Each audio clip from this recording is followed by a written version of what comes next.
tal? ¿Cómo están? Buenas noches. 21:01, 26 grados la temperatura en Asunción. Estamos en vivo y en directo por Unicanal. Esto es La Caja Negra. Gracias por la preferencia de todos los martes.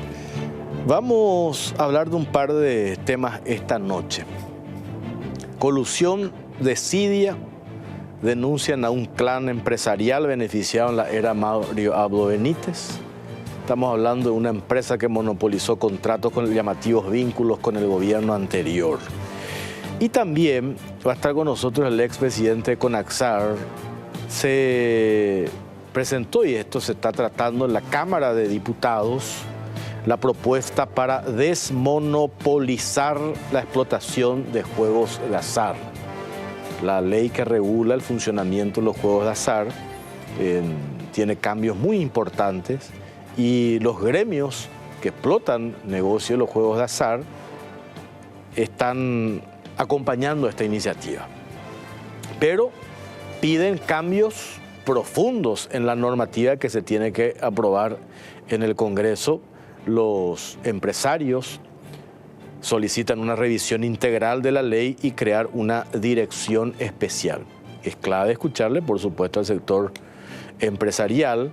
Estamos hablando de que ese sector, con la explotación de los juegos de azar, se paga un canon importante al Estado paraguayo, donde un porcentaje altísimo va para la DIVEM, y sabemos que esa institución realiza un trabajo en el ámbito social muy importante. Y vamos a arrancar con este informe. Ya está con nosotros el ingeniero Paul Sarubi, el expresidente de Cavialpa. Esto, por supuesto, es la herencia del gobierno anterior, una deuda que vienen arrastrando. Y nosotros tenemos testimonios de empresas constructoras que no tienen la espalda suficiente para seguir aguantando y están a un paso de ir a la quiebra. Y eso se quiere evitar, porque si estas empresas constructoras van a la quiebra, significa la pérdida de miles de puestos de trabajo.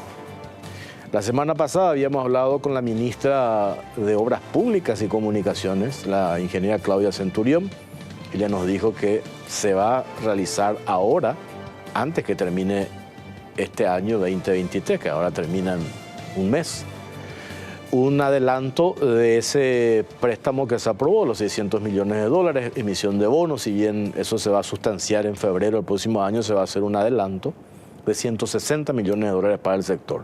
Y se espera que eso le alcance a las empresas que hoy tienen deudas que cobrar del Ministerio de Obras Públicas y Comunicaciones. Por falta de pago del gobierno anterior se está poniendo en riesgo miles de empleos. Esa es la preocupación que tienen referentes del sector. Arrancamos, ponemos en contexto este tema y a la vuelta ya hablamos con el ingeniero Paul Sarubi. A ver.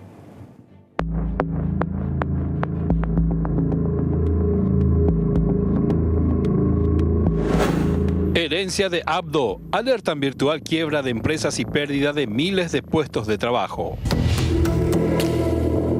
La deuda del Estado con las empresas de la construcción, una herencia del gobierno de Mario Abdo Benítez, genera mucha preocupación en el sector ante la posibilidad de quiebra y la pérdida de más puestos de trabajo. Los afectados piden un salvataje y las actuales autoridades prometieron dar alivio. Un angustioso contexto atraviesa el sector de la construcción debido a la falta de pago de deudas por parte del Ministerio de Obras Públicas y Comunicaciones a las empresas adjudicadas para las obras que impulsó el gobierno anterior, sin prever la fuente de financiamiento. La mayoría de las constructoras está esperando el desembolso hace 1 año y medio, pero la mora inclusive llega a los 2 años y medio en algunos casos. El monto adeudado ronda los $350 millones.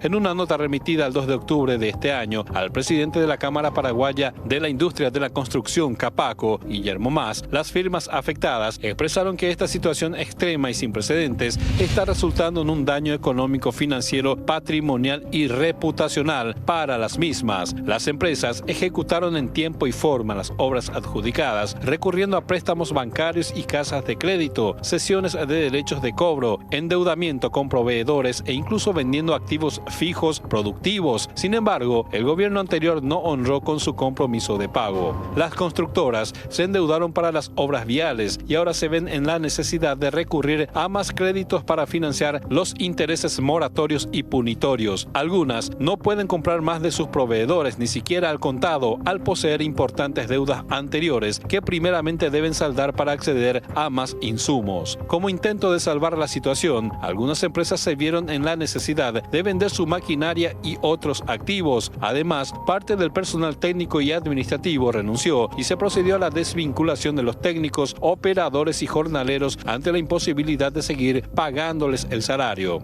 A principios de octubre, los gremios de la construcción reportaron a la ministra del Trabajo, Mónica Recalde, que ante las deudas del Estado que dejó Mario Abdo Benítez, en el último semestre se perdieron más de 20.000 puestos laborales. Las empresas constructoras piden el urgente pago del total de la deuda, pero no solo los certificados, sino que además se cancelen los reajustes e intereses. Según datos del sector, al 31 de octubre el total de intereses fue de 84.308.711 dólares. Cada mes que pasa, el interés de la deuda aumenta 1.6 millones de dólares, lo cual tienen zozobra los constructores. Desde el Poder Ejecutivo se informó que en febrero del 2024 se estarían cancelando las deudas. No obstante, la ministra de Obras Públicas, Claudia Centurión, prometió que para noviembre se pagará una parte de la deuda pendiente con un primer desembolso de 60 millones de dólares. Posteriormente, en diciembre, se tiene la intención de abonar otros 100 millones de dólares. Las constructoras esperan que el gobierno cumpla con la deuda heredada y que se incluya el interés. Caso contrario, no se resolverá el problema que están afrontando por desidia de la administración anterior.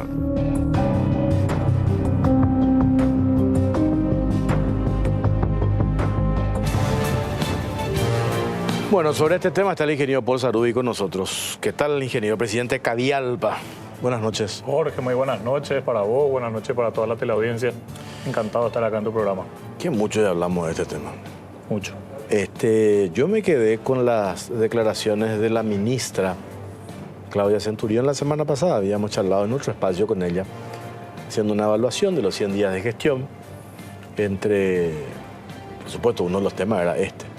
Y ella destacaba que si bien esto se hereda de la administración anterior, se hizo una gestión importante del actual gobierno para lograr la aprobación de este préstamo de 600 millones de dólares. Y a eso se le suma el compromiso asumido de que una parte de esos 350 millones de dólares para el sector, pero 160 ya se va a desembolsar ahora antes de que termine el año. Por supuesto, eso no alcanza, pero hablaba también con referentes de tu sector, ingeniero, me dicen que eso va por lo menos a oxigenar. ¿Eso es así? Sí, Jorge, es así. Bueno, como vos mismo decías, hace mucho estamos hablando de este tema. Lastimosamente tuvimos 2 años muy duros con esta problemática de la falta de pagos. Las empresas verdaderamente se vieron en dificultades económicas y están en dificultades económicas muy importantes. Como dice el informe que vimos recién, en muchos casos inclusive hay empresas que tuvieron que deshacerse de muchos activos para poder cumplir con los proveedores. Ya habían riesgos enormes de entrar a demandas por la falta de pago. Y muchas veces inclusive cuando uno quiere vender un activo, un equipamiento o algo parecido, no tiene ni siquiera a quién venderle, ¿verdad? Entonces uno va entregando a precio bastante menor a lo que verdaderamente vale a ciertos proveedores, como para que después ellos puedan ir rematando eso y puedan cubrir de esa manera parte de la deuda. Verdaderamente está siendo una época muy penosa para todo el sector de la construcción, y la verdad que de nuestra parte creemos que esta es una situación muy injusta, por llamarle de una manera, ¿verdad? Acá, y te voy a dar números ciertos y estadísticos de instituciones oficiales, ¿verdad? Antes de la pandemia nosotros teníamos en el sector de la construcción en el Paraguay 240.000 personas que trabajaban, 240.000 empleados en la época de máximo trabajo en la pandemia, que verdaderamente se apretó la obra pública para tratar de generar mayor cantidad de mano de obra. Llegamos a pasar los 300.000 empleados, o sea, subieron más de 60.000 personas trabajando en el sector, y hoy no estamos llegando ni siquiera a 220.000 empleados, ¿verdad? Estamos inclusive 20.000 empleados menos de la época de la pandemia, ¿verdad? Ese dato te iba a preguntar sobre el punto. Acá nosotros tenemos que gremios, supongo que Capaco, Cavialpa, reportaron al Ministerio del Trabajo, a la ministra Mónica Recalde, que a raíz de la deuda que tiene el Estado para con las constructoras, se perdió en 20.000 puestos de trabajo. ¿Esto es real? 20.000 a corto plazo, pero si vos calculás lo que fue el punto máximo de trabajo ya en el año 2000, a fines del 2000, son 80.000 puestos de trabajo menos que hoy tenemos, ¿verdad? Y ahí... 80.000 menos de la pandemia para adelante. Hasta hoy. Hasta hoy. De lo que tenemos hoy versus el pico de construcción que tuvimos en la pandemia. Y 80.000 puestos, 80.000 puestos de trabajo menos. Y esos son, como te digo, números reales de la institución que se encarga de hacer estadísticas, ¿verdad? Entonces, a eso tenés que sumarle mirando desde la posición de las empresas, que para poder llegar a esos picos de más de 300.000 personas empleadas en el sector de la construcción, se tuvieron que comprar muchísimos equipamientos para poder hacer la cantidad de obra que habían, y hoy encima que nos quedamos sin toda esa gente capacitada, que tuvimos que capacitarla para poder meterlas en las empresas. Hoy nos quedamos sin esa gente porque no tenemos trabajo para ellas, y también nos quedamos con las maquinarias paradas, ¿verdad? Entonces, en un país como el nuestro, en el cual el déficit de infraestructura es tan grande, verdaderamente esta es una situación demasiado penosa, que ojalá no vuelva a ocurrir. Acá nosotros necesitamos como sector privado tener un poco más de previsibilidad y más, por supuesto, seguridad jurídica, ¿verdad? Acá tenemos contratos firmados nosotros con el Estado que claramente no se están cumpliendo al existir todos estos atrasos en los pagos. Si bien es otro gremio, pues sé que son todos amigos. Tengo acá la copia de una nota que socios de la Cámara Paraguaya de la Construcción le enviaron a Guillermo Mas, firmas afectadas. ¿Y qué es lo que dicen? Que esta situación extrema, hablan ellos sin precedentes de tanto tiempo de la deuda, está resultando o generando un daño tremendo. Por un lado mencionan daño económico, financiero, patrimonial y reputacional para las firmas. Supongo yo que también en el gremio de ustedes de Cavialpa pasa lo mismo, ¿no? Bueno, nosotros acompañamos esa nota como Cavialpa y la presentamos al gobierno. Yo tengo que decir de que hay una muy buena voluntad por parte de este gobierno de poder solucionar esta situación. Desde un principio, ya desde antes del 15 de agosto, empezamos a tener conversaciones con el presidente de la República y con los que iban a ser los ministros de los diferentes ministerios. Y bueno, hoy es el día que gracias a eso tenemos esta ley aprobada en el Congreso, con el cual existe la posibilidad de la emisión de $600 millones en bonos para poder cubrir la deuda con el sector de la construcción y el sector farmacéutico. También ahora, por otro lado, esos bonos se iban a emitir recién en el año que viene, ¿verdad? Entre enero y febrero, y ahora hoy existe la posibilidad de que ya parte se vaya pagando ahora antes de fin de año. Eso creo que es muy sano, porque nosotros al final de cuentas este dinero entra a nuestros bolsillos y ahí mismo eso se distribuye a toda la cantidad de proveedores y toda la cadena de valor que hay atrás del sector de la construcción, que es un sector que todos sabemos lo que dinamiza la economía y genera empleo, ¿verdad? Y como vos decís, va a haber un oxígeno importante para las empresas como para poder aguardar ya el año que viene la finalización de los pagos de los capitales por un lado y siguiendo ya también los pagos de los intereses. Eso iba a preguntarte, porque a mí me pasaron la semana pasada una publicación periodística, tu diario de Última Hora, aparece una foto tuya y aparece una foto de Guillermo Mas. Dice este gobierno está reacio a pagar los intereses de deuda constructoras. Yo le pregunté esto a la ministra. Me dijo, no, nosotros vamos a pagar. Sí, yo entiendo que se va a pagar. Se va a pagar, ¿verdad? Sí.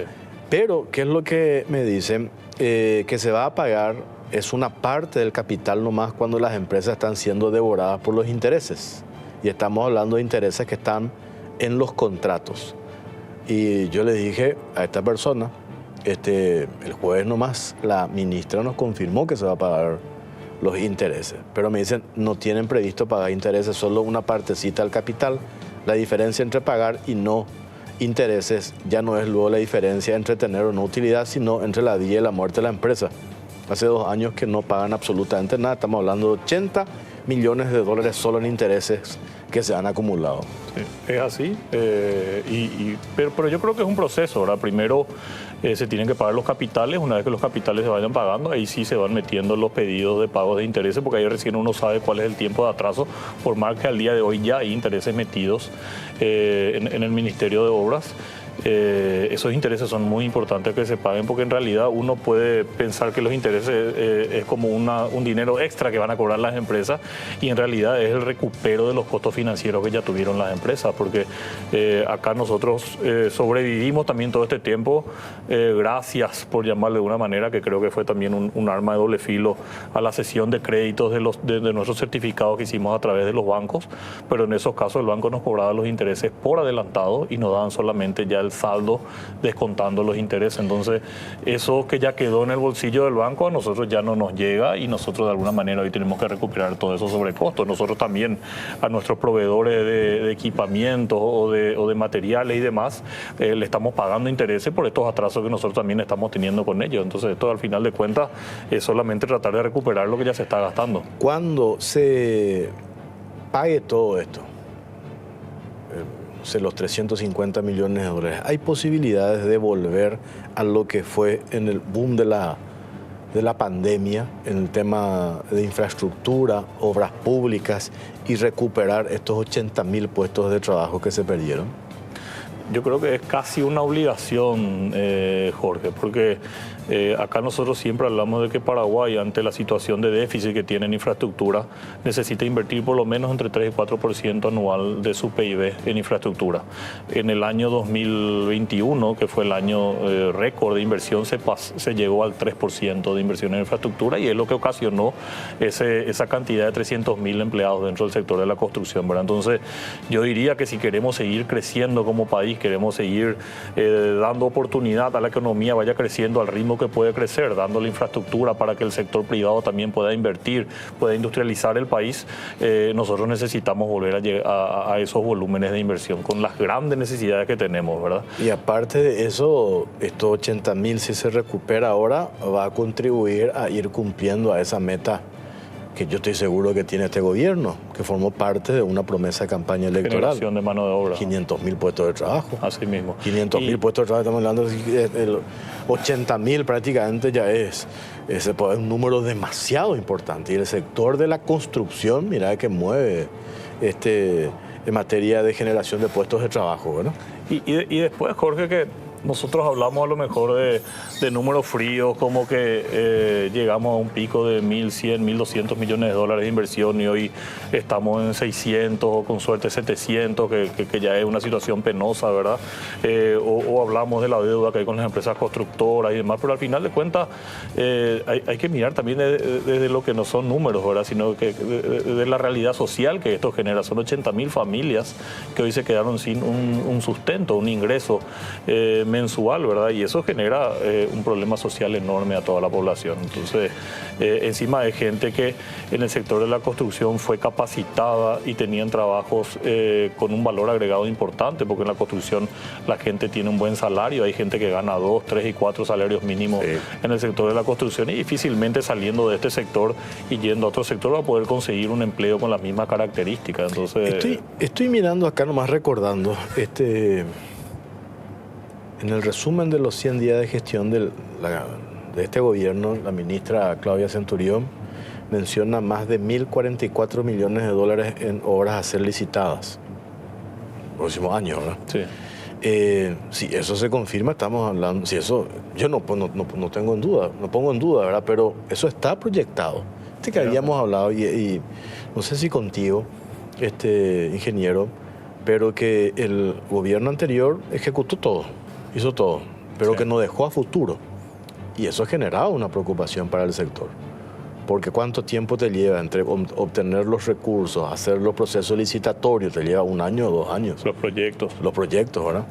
Entonces, ¿llegaron a ver ustedes No, este sí, modo? sabemos y conocemos muy bien cuál es el plan del gobierno. Yo también estoy seguro de que esto se va a cumplir. Una primera etapa es la que hoy se está haciendo, tratar de regularizar los pagos, tratar de volver a oxigenarlas a las empresas y fortalecer a las empresas para que también las empresas, una vez que empiecen los procesos licitatorios, puedan encarar con seriedad todos los proyectos que se vienen. Sí pedimos que haya una aceleración en todo este proceso, porque verdaderamente bajó muchísimo el volumen de obras en el sector y muchísimas de las obras que van terminando, estas empresas que iban ejecutando esos contratos, ellas no tienen más cómo continuar trabajando y cómo seguir utilizando los equipos que adquirieron y cómo seguir utilizando la mano de obra que contrataron, ¿verdad? Estos proyectos, perdón que lo haga acá en vivo, estamos en vivo, estos proyectos son los que se vienen, ¿verdad? Estos que están...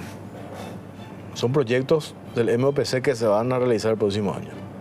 Sí, sí, muchos de estos son los que están previstos. Hoy, a corto plazo, ya está levantado en el portal Ya está, esto la ya está, licitación de la Ruta de la Soberanía, que son 200 Sí. kilómetros que va a ir de Ipejú a Pedro Juan Caballero. Además de que en el primer trimestre del año que viene se tienen que empezar a licitar todas estas obras de aguas, ¿verdad? Gran necesidad también que tiene el país, todo lo que es la parte de agua y saneamiento. Va a bajar muchísimo todos los gastos en salud que tiene hoy el Estado a raíz de la falta de obras de saneamiento y eso tiene que salir ya. Este es un documento a corto oficial del plazo. MOPC. Proyectos ingresados al banco de proyectos. ¿Tenemos un banco de proyectos? Hay un banco de proyectos, el Ministerio de Hacienda, ex Ministerio de Hacienda y Ministerio de Economía tiene una dirección que es la Dirección Nacional de Inversión Pública. Ahí es donde se van todos los proyectos y ellos van dándole el visto bueno a los proyectos que son económicamente rentables, ¿verdad? Ahora, verdaderamente, y ahí también tengo que decir, yo creo que también el nuevo gobierno, y creo que van por ese camino, tienen que encarar con seriedad todo lo que son las obras de inversión privada. Ahí estamos hablando de concesiones, de APPs, y todo lo que va también a través de la iniciativa privada. La iniciativa privada es una gran generadora de proyectos, porque ahí el sector privado viene con un proyecto ya en mano que elabora y paga el sector privado, y ese proyecto que después el Estado puede analizar y puede licitar abiertamente a quien pueda después ir a ejecutar esa obra, ¿verdad? Entonces eso te genera un banco de proyectos muy importante y ojalá se puedan rápidamente armar las instituciones a través del Ministerio de Economía y el Ministerio de Obras Públicas para que se lleven adelante todas estas obras de concesiones y APP. Detalle de los intereses de las constructoras con el MOPC. Tenemos ese material. Estos números, acá está el logo de Cavialpa y de la Capaco. Sí, ese es un trabajo que hicimos nosotros, porque también cuando arrancó el nuevo gobierno, entramos en una situación y en un trabajo de poder oficializar los números de deuda de las cuales se estaban hablando. El gobierno está haciendo una auditoría de todos los certificados de obras metidos en el ministerio. Entonces nosotros como para... ¿Por qué hay dos montos?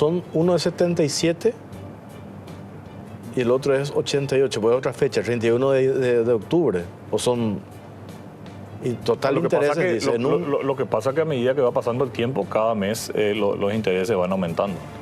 Ok. Y ahí también hay que decir que parte de esos intereses ya están oficialmente metidos como un pedido de pago y partes todavía no están metidos porque recién se va a poder tener el número final cuando se cobren los capitales. Ahí recién vamos a ver cuál fue el periodo de atraso en los pagos. Pero estos son números reales. Nosotros hicimos certificado por certificado, expediente por expediente, y nosotros eso lo acercamos al Ministerio de Obras como para que también ellos puedan corroborar con los datos internos que tenían ahí, ¿verdad? Le preguntamos nosotros la semana pasada a la ministra Claudia Centurión. Y efectivamente nos dijo, esta deuda está, no sé, usó un término, no sé si certificada, corroborada, auditada. O sea, esa deuda es real, se tiene que pagar y de hecho se va a pagar. Así mismo. Bueno, por último, esos 160, ¿cuándo querés que llegue? ¿Cuándo crees que llega? No querés, si querés o que Mañana. ayer, ¿verdad? ¿Cuándo crees que eso va a llegar? Y lo otro que dijo Claudia Centurión es interesante, dice, vamos a hacer en partes iguales. No porque vos sos Sarubi, tu empresa va a llevar más. No porque el otro es, no sé, X va a llevar, sino todo es proporcional. Dice, tenemos que... Porque eso, el otro día, creo que una vez ya hablamos de eso, escuché la importancia también de ser preciso en el manejo de la información. hubo desembolso que estaba haciendo el MOPC, pero por proyectos puntuales y que tienen financiación propia de organismos internacionales. Sí, los proyectos de fondos externos se empezaron a pagar. También paró el pago. Claro, pero eso sí se pagaron. Lo que la deuda que se tiene es de los fondos propios del MOPC. De los fondos locales. Sí, fondos locales. Lo que tienen que haber sido financiando con fondos locales del Estado, ¿verdad? Y ahí es donde se va a recibir esos 160, o sea, hacer la lista a quienes se les debe y a todos. Nosotros, Jorge, siempre desde el gremio lo que tratamos de trabajar de una manera institucional, ¿verdad? Y no solamente con el Ministerio de Obras, sino con la Dirección Nacional de Contrataciones Públicas, con el Ministerio de Economía y con todos los entes que tengan que ver con lo que a nosotros nos atañe, ¿verdad? Mientras más institucional sea todo, mejores reglas y reglas más claras van a haber para todas las partes. Nosotros lo que queremos es que las reglas sean iguales para todas las empresas y que el que uno crezca o no crezca dependa de la eficiencia y la capacidad de gestión que tenga cada empresa. Con respecto al tema de los pagos, lo que nosotros pedimos es que se pague por antigüedad de certificado, entonces al que se le dé durante más tiempo sea el primero que pueda cobrar y de esa manera ir distribuyendo estos fondos de una manera equitativa, ¿verdad? Ese es el criterio que ustedes plantearon, que por antigüedad de deuda, digamos. Claro, ¿no? La deuda que entró antes que sea pagada primero. Bueno, ingeniero, te agradecemos tu tiempo. Vamos a seguir hablando de este tema. ¿Qué es lo que preocupa acá? Por supuesto, esto que se tiene que honrar la deuda, se tiene que pagar, eso ya no se discute. Lo otro, que así como dice nuestro Zócalo, el riesgo de que algunas empresas vayan a la quiebra, y si esas empresas van a la quiebra, generación, pérdida de puestos de trabajo.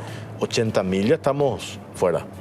¿Qué clave va a ser recuperar esto y todo lo que eso podría llegar a dinamizar, ¿verdad? Yo no sé si volver a lo que fue la época de la pandemia. Ese sería lo ideal. O sea, lo ideal es pasar incluso, ¿verdad? Porque sabemos, acá tenemos los proyectos en el banco de proyectos del MOPC. Sabemos el déficit en materia de infraestructura que tenemos en nuestro país, ¿verdad? Eso es lo que te quería decir. Para un país en el cual nosotros necesitamos seguir invirtiendo, Jorge, o sea, el privado, sea nacional o sea internacional, que pueda venir a instalar una industria, que pueda sacar su producto, que pueda venir la materia prima, que tenga energía suficiente en todo el territorio nacional para poder meter industrias que necesiten energía. Hoy no tenés en todo el territorio disponibilidad de energía, que tenga gente sana a través de inversión en infraestructura para todo el sistema de salud, gente educada a través de la inversión en todo el sistema educativo. Es una vergüenza las escuelas que tenemos y no podemos pretender tener mano de obra capacitada de verdad si es que tenemos esa escuela como la que hoy tenemos en todo el país.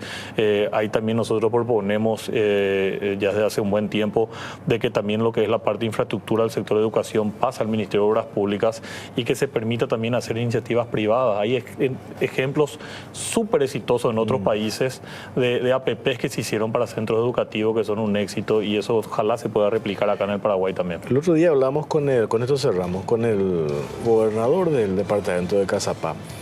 Hay una inversión en ese departamento de un sector privado, 140 millones de dólares. Que eso ya, para una industria que se está instalando en ese lugar, no pueden avanzar por el problema de necesitan el asfalto General Morínigo Cazapá. Creo que es en un tramo corto, ¿verdad? Pero qué clave que es eso. Al MOPC de manera rápida le puede costar una inversión de, no sé, 30 millones de dólares, pero todo lo que va a significar para esa zona, para ese departamento, esa inversión del sector privado, 140 millones de dólares, mano de obra y todo lo que alrededor se va a generar, o sea, esa inversión que hace el Estado, en muy poco tiempo eso se triplica. Se quintuplica. Hay números que dicen que cada dólar que invierte el Estado, 5 dólares invierte después el sector privado. Sí. O sea, es verdaderamente enorme la capacidad que la construcción puede tener de poder ir dinamizando la economía y ojalá algún día entre en la cabeza de todo y podamos separar lo que es gasto de lo que es inversión, ¿verdad? O sea, mirando el presupuesto del Estado, separar lo que son los gastos corrientes, tratar de mejorar la calidad del gasto público y tratar de dejar un margen mayor como para poder invertir, porque esa inversión tiene un retorno demasiado rápido. Ingeniero Paul Zarudy, gracias por su tiempo. Muy amable. Gracias, Jorge, un placer siempre. Hacemos una pausa a la vuelta, ya lo veo a Javier Balbuena, ex presidente de Conaxar, está en uno de los gremios de juegos de azar para hablar sobre estas modificaciones. Urgen reforma integral a la antigua ley de los juegos de azar. La vuelta a la pausa ya. Vamos a mostrar este informe, un resumen de cuál es el proyecto de explotación de juegos de azar. Urgen reforma integral de la antigua ley. A ver.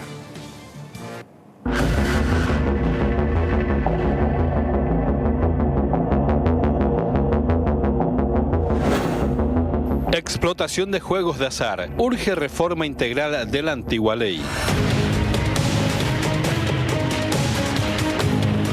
Teniendo en cuenta el impacto económico y social que generan los juegos de azar, en la Cámara de Diputados se encuentra en debate un proyecto de ley que modifica los artículos 8, 11, 13, 21, 22 y 23 de la Ley 1016/1997, que establece el régimen jurídico para la explotación de los juegos de suerte o de azar. El documento en cuestión fue presentado por 14 diputados nacionales que proponen corregir el actual sistema de explotación de los juegos de azar y desmonopolizarlo para no seguir otorgando concesiones monopólicas. De acuerdo con la propuesta, la modificación sustancial se produce en el artículo 8º. Actualmente la normativa establece que las concesiones serán otorgadas a la mejor oferta presentada y que se ajuste a las normas dictadas por la autoridad competente, entre las que se incluirá la facultad de incrementar el canon. El cambio plantea que las concesiones sean otorgadas como mínimo a los 3 mejores oferentes presentados. La iniciativa parlamentaria propone que la Comisión Nacional de Juegos de Azar examine las ofertas y de entre las mismas seleccione como mínimo a los 3 mejores oferentes, tomando en cuenta los siguientes parámetros: el monto del canon, la capacidad financiera, la capacidad jurídica, los antecedentes y experiencia en la actividad licitada y la garantía ofrecida. Esto abarca la quiniela, lotería instantánea, lotería diferida en sus diversas modalidades, apuestas deportivas, quiniseis, bingo e hipódromo, entre otros.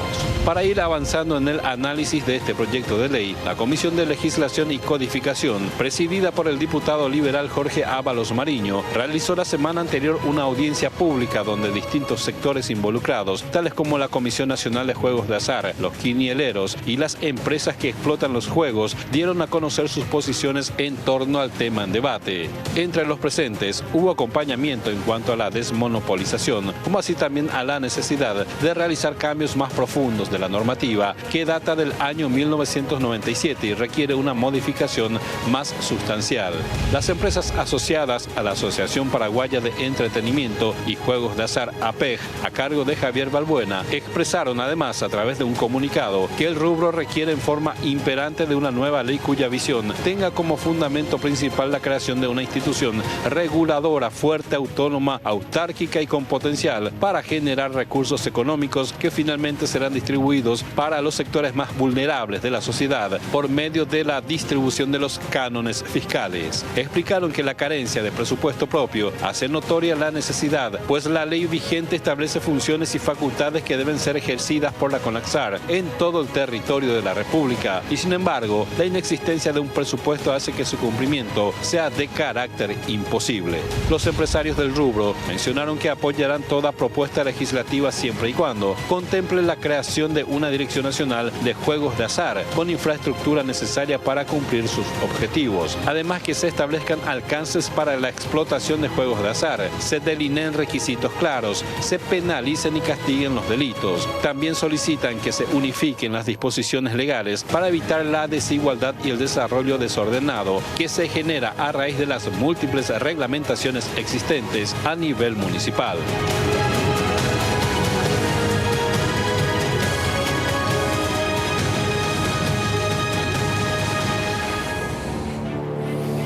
Bueno, sobre este tema está Javier Balbuena, expresidente de CONAXAR y hoy es director ejecutivo de la Asociación Paraguaya de Entretenimientos y Juegos. Así es, ¿verdad? Así mismo. ¿Qué tal, doctor? ¿Cómo estás? Bien, Jorge, muy buenas noches, Jorge, para la teleaudiencia. Y bueno, un gusto estar de vuelta en tu programa y hablando de esto que es tan apasionante, que es los juegos de entretenimiento y suerte, los juegos de azar. Esto hace rato ya se tenía que hacer. Mira, Jorge, esto tiene su lucha de años, tiene su historia. Como decía el informe, esta ley que tenemos hoy data del año 1997 y nosotros, la administración que yo presidía en el año 2017, le propusimos por medio de la Ejecutiva al Congreso Nacional la reforma total, o sea, una ley bastante amplia, completa, necesaria, porque acordate que en el año 1997 ni siquiera, o era muy incipiente todavía el uso del Internet, y hoy la mayoría de los juegos se juegan por Internet. No había nada. nada de internet. No, apenas mensaje de texto teníamos cuando eso, ¿verdad? Algunos seguían todavía usando el Viper, por ejemplo, en aquella época, ¿verdad? Pero la necesidad... Yo soy joven todavía, no me acuerdo. No te vas a acordar. Sí. Yo ya usaba Viper cuando eso. Lo que sí, Jorge, quiero nomás mencionar, ¿verdad? De que el rubro de los juegos de azar es un rubro delicado. O sea, no se puede improvisar en este tema porque la gente a lo mejor piensa, es juego nomás. Pero lo que hay detrás es muchísimo. O sea, hay el 80% del presupuesto de la DIVEN, por ejemplo, se nutre de los ingresos. Exclusivamente de eso. Exacto. Entonces, cualquier movida equivocada modifica totalmente la estructura. Cualquier movida legal equivocada también propicia la aparición de juegos clandestinos. Porque yo te voy a decir una cosa. Hemos hablado en varios programas del caso iCross. Totalmente. Que justamente era una movida, ya en ese momento, hace ya 2 años, ya hablábamos de la necesidad de modificar esta ley. Totalmente. Porque además del componente social que vos haces referencia, del 80% del presupuesto para la DIVEN, la mala interpretación o la falta de ajuste genera un problema social tremendo. Tremendo. Que acá nomás en la esquina del canal acá veíamos... de vuelta cuando llegaba al canal, vos siempre mencionás en la esquina del canal hay maquinita, y bueno, en la esquina del canal sigue estando esa maquinita. Claro. Y lo peor de todo es que hace 2 años salió una ley que prohibía estas cosas. Después de una lucha encarnizada de los sectores afectados, de toda la sociedad inclusive, y de los medios de comunicación, y que la Contraloría había dicho que nunca la Conaxar pudo haber habilitado las máquinas en calle, ¿verdad? Se dejó sin efecto eso, salió una ley y el Ejecutivo tenía que reglamentar. Y el anterior gobierno, presidido por Mario Abdo Benito, no reglamentó en su momento, ¿verdad? Y ahora tengo entendido que la actual administración de la Conaxar envió de vuelta para que el Ejecutivo reglamente por fin esa ley. Pero yo quiero decir, siempre se habla de darle más funciones a la Conaxar. Ahora con esta ley se pretende que pueda tener la capacidad de controlar a, como mínimo, 3 concesionarios por cada juego. Entonces, ¿quién le dijo a los congresistas que la Conaxar tiene la capacidad presupuestaria, la capacidad en cuanto a infraestructura para poder controlar más de lo que ya tiene? La gente no sabe, porque se imagina a lo mejor que la Conaxar es una gran institución, pero la Conaxar tiene menos de 20 funcionarios, Jorge. O sea, acá si queremos hacer más cosas, tenemos que dotarle a la institución de lo más básico que necesita una institución del Estado: personería jurídica. La Conaxar no tiene personería jurídica, y creo que esto lo hablamos más de, no sé, 5 o 6 veces por lo menos en tu programa. No tiene presupuesto propio y necesita tener una ley actualizada para poder controlar los juegos. Hoy, por ejemplo, te voy a decir, y es preocupante, hay el ingreso de personas de otros países, especialmente de colombianos y venezolanos, que ingresaron al país, seguro algunos con documentos y otros sin documentos, ¿verdad? Y que están explotando juegos clandestinos en los municipios. Están haciendo rifa, están haciendo lotería, una especie de bingo radial, ¿verdad? En una competencia desleal con aquellas empresas locales que sí están pagando canon en los municipios. Entonces, el Estado tiene que controlar eso. De alguna u otra manera están reguladas. Exacto. Por el ente regulador, que es la Comisión Nacional de Juegos de Azar. O si no, es un descontrol. Un descontrol, pero si no tiene capacidad, ¿cómo vamos a ir a controlar a ciudades distantes de la capital con un vehículo?